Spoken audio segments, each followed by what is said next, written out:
What's up, everyone? Welcome to the video.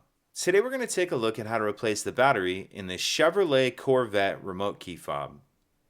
This Chevy Corvette key fob is going to use replacement battery CR2032, and I'll put a link in the description box of this video to where you can find these replacement batteries if you're in need.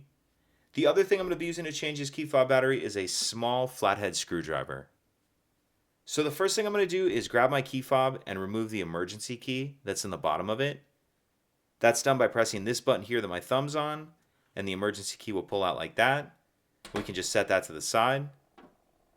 Now if we grab our screwdriver and we hold our key fob with the buttons facing down, and we take a look at the bottom of it, this slot right here is where that emergency key slid out of. What I'm going to do is take my screwdriver and stick just the very end of it in that notch, about like that, and then I'm going to pry up like this. So stick your end of the screwdriver in that notch and then pry up.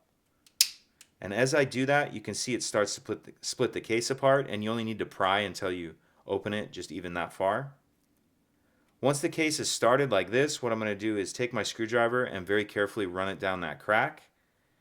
And just go carefully and take your time so you don't damage the fob or your hand. And just keep working your way around. Once you get it open far enough, you can pull it the rest of the way apart with your hands, like that. And in the back half of the case, we see our battery right here. And there's a little bit of a cutout in this battery holder that will allow you to get your screwdriver under there and pop the battery out. Then once we get our old battery out, we can install the new replacement battery. And you want to make sure that you're installing your new battery with the plus side down, positive side down.